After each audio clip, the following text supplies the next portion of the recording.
All right, welcome back. It's been about 3 days since I first put the supers in here. They've been in the drying room, low humidity. Today's a beautiful day. It's reminiscent of mid-September, unusual for mid-August here in northwest Alabama. Dew point's actually in the mid-60s instead of 74 to 76, so it's a lot more pleasant today. We're fixing to get busy and extract these, and I want to demonstrate that to you and kind of go over some of the issues I've had, and we'll show you what we're doing in the honey house. So let's go in here and take a look at these supers. So we're in here, I've cut my fans off so you can hear me. It sounds, it's really loud in here with the fans on. Humidity's 33% in here right now. It's 95 degrees in here right now. And one of the advantages of doing it this way, and I'm not saying this is the best way, but for right now, this is the way I want to do it. Obviously, one building is the best. But as I pull 12 supers at a time over there, this honey is really warm and it slings out a lot better than it did last year. So that's one great benefit of what I'm doing this time. Also, I did a much better job of getting the bees out. There's no bees in here where before there was a lot of bee carnage in here, and I've only seen one bee in here a few minutes ago, so that part's going to be a lot easier. And also having just 38 versus 109 is a lot more manageable. We should be able to sling this out pretty quick this afternoon. I got my wife and daughter helping me today, so rather than being by myself, it will be a whole lot quicker. We'll get everything set up and demonstrate exactly how I move them to the other building. Let's get started.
So there I've got 12 supers moved in there, ready to extract. I've got about 30 colonies here. You're probably wondering how come we didn't get covered up right there with bees. Well, a couple of reasons. There's not been any detectable honey over here in several days for them to get to. I did a lot better job of getting bees out of there, out of the supers. But the key thing is this year, instead of putting extracted supers out here to clean out, I've wheeled them out there under that oak tree, and I've got some stacked up there ready to go inside for the winter. And I've kept all that robbing over there and away from here, and that's helped out a lot. All right, we've got 12 supers in here. I've set them up here on this lift. This is the same lift. I have my bottling tank on it, so I felt like, why not take advantage of that and bring 12 supers in here at a time. And the magic of this is this table lifts. So as I go down in supers, I can jack it up and keep the supers up at the comfortable level and not have to bend over to the floor. And we really like that right there. So it wasn't any extra investment than that. And when we get through slinging out, we'll convert over, get all this out of here, and extract and everything put over there after we clean it up. And then we'll set our bottling tank up here and start bottling. But I really like this part right here. This is the position it's going to be in for me to uncap. But before we talk about that, I'm kind of going to go over everything we got in here. So back here I've got 3 squirrel cage fans. The reason I have them in here, the air conditioner is a little too small. And we do have a dehumidifier in here, and it's 42% humidity in here, but it's 85 right now. But this right here creates kind of a wind chill effect and keeps us nice and cool. We keep it behind us. Also conveniently, we got some vinegar and water right here, which works very well to cut honey off your tools, off your hand. Does a real good job with the stickiness. We also have vinegar and water we keep the floors mopped up with. We just got through a little over halfway. I went ahead and cleaned out all the cappings out of here. This was practically full of cappings, and it'll be about that much again time we get full. Also, this has been a big help, and I've done a really good job getting the bees out this time. But I have 2 little vacs in here. And what these are for is when we get a lot of bees, or just any bees in here, I can vacuum them up and it don't injure them, and I can take them outside and release them. Or if they're real young bees, sometimes you'll get a frame of brood. I can vacuum them up even though they can't fly, and just take them and dump them on the entrance of a weaker colony out there. I actually done that with a nuke on the first round. I think I filled this up about 4 times and carried it out there, boosted that weak nuke. So that was the benefit of these. We've been using these for a few years, and they work very good, and they don't hurt the bees at all. So right here's the uncapping station. This is a Simple Harmony Farms uncapper, and I built a box for this about 3 years ago. So the box takes all the force of holding it down and everything, and the uncapper is just floating in here, held down with these screwed down pieces of wood. This works very nicely, and I've also got it elevated a little bit more where it's more comfortable for me. This year we're trying this, and instead of the cap and scratcher, and we really like this. This has sped up the process of getting the combs that this won't reach, and this worked out really nice. I'm glad I got those right there. And this is the max ending capping tank I got. My wife and daughter will be on each side today, and then as we uncap, they can just simply load the extractor from their position. And I have this angled a little bit wrong. Now this is more like what we do it. We'll load the extractor from right here. So everything's on the opposite end of where we was at. You know, everything's just kind of turned around, and it's kind of having to relearn everything, doing it different. So I've had the most struggles in here, and the biggest struggle I've had in here has been the extractor by far. And I've seen some videos where the max ant 20 frames are mounted on casters, so I did try that. But I only made 3 loads, and I quickly abandoned that. Very, very unstable for the most part. For me, it was kind of hard to get balanced out. Basically, it was taking up too much time to try to balance out each load. So after 3 loads, we stopped for the evening. Everything was closed. I had to wait till the next day to go to a hardware store, and what I wound up doing was going and buying a 8-foot 4x4, and I cut it in 3 equal parts, and then used 2-inch lag bolts and bolted it down. Although that's not perfect, it's going to get us by through this year because I'm kind of crunched for time. I need to be in the middle of mite treatments right now, and I'm still slinging honey. So this will get me by, and we're still having trouble with it moving around. And what we wound up doing is getting some of those sticky rubber pads like you put in a kitchen cabinet drawer, and that's worked pretty nicely. So we've had very little trouble with that, but I'm going to try to work on this for next year. And this is also still our choke point. We really need more extracting capacity. We can uncap plenty fast enough, but this building is too small to probably add a second extractor, and I may look at putting that in storage right there, and I may upgrade to a bigger 32, 36 frame extractor by next year. I'll just have to think about that some. We've kind of got this going pretty smooth now, so we're kind of getting used to it. Kind of have to relearn everything you do, and it's going a lot smoother now. So right here is what I call my heavy duty circuit. And one of the concerns I had was I've got about 60 amps to work with down here, and I was concerned, I might be pushing the limits. It's about 150 foot to my main service panel. And that's one of the reasons I upgraded and went to a little bit heavier wire. But I did, when I put this building in 15 years ago, I did run 220 volts down here, and it's properly grounded down here as well. So I'm glad I did that, and this has run much more flawlessly than I expected. I've not had any issues with electricity so far. I think we're good there. Nothing's really bogging down. The lights will dim slightly when the clarifier element comes on, and that's no big deal. So we're good on electricity. Out of the extractor, the Simple Harmony Farms uncapper, it does generate a lot of cappings with the style that it does, but it is a lot easier than an uncapping knife if you're doing as many frames as we are. To help the clarifier out, I got these bigger strainers here to put down here. So basically about every 2.5 or 3 loads, I got to let that run down and scoop that out with a spoon into here. And that's working pretty good, and that's made the clarifier's job a lot easier. This is the first year I've used the clarifier. I picked this up used last spring, and I really like it. There's no wax in the drums at all, and this does a really good job. The trigger switch here for the pump does a really good job, so I'm well pleased with that. And then I've got it plumbed in here to the brand new MaxScent pump, and it works really good. All this is automatic, and I've totally eliminated any bucket lifting in here on this part. Now, I did not take into consideration the height of the uncapping tank, so I do have to use buckets there, but I think I've lifted 6 half buckets of honey, and that's much easier than 400 something. But I'll probably come up with something by next year to deal with that. The plumbing and everything that I did to the honey pump is working great.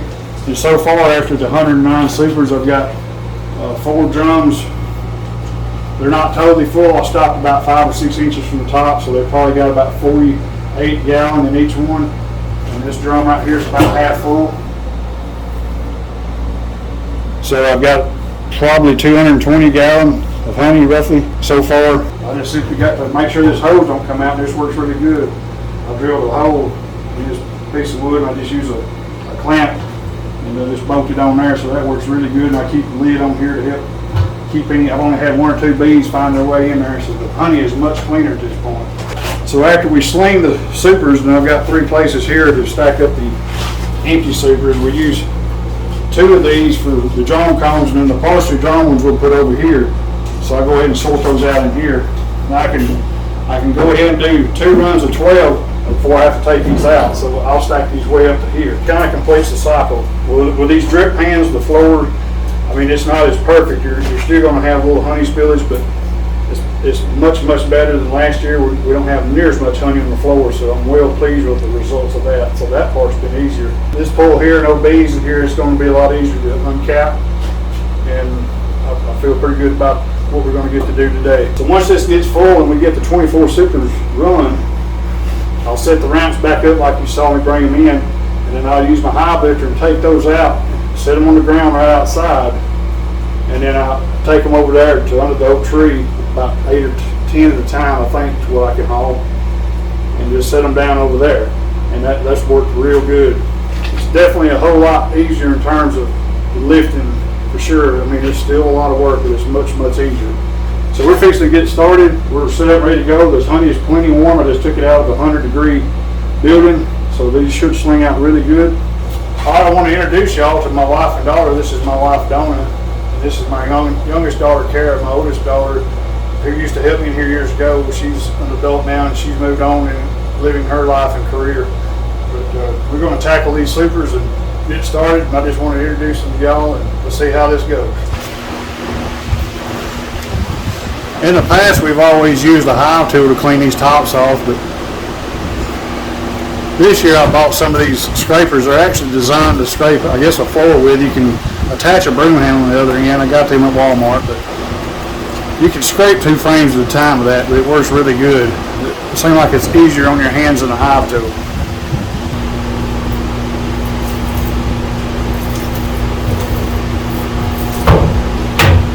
See if he's going to have a crash and burn out there.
right, we just wrapped up extracting about 5 hours later after we started.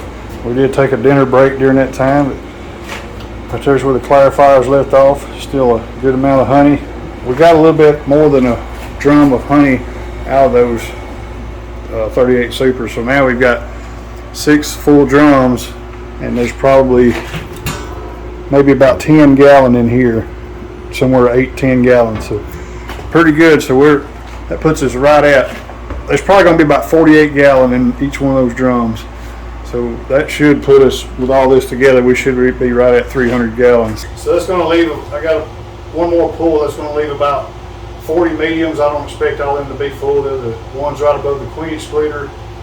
So actually we'll probably wind up getting about maybe 30 full supers out of it, would be my guess.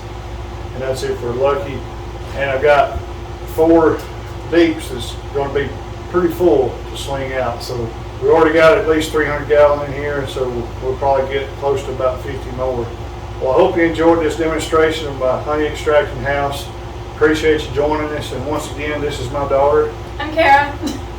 And I'm Randall. Hope you enjoyed this video, and we'll catch you next time.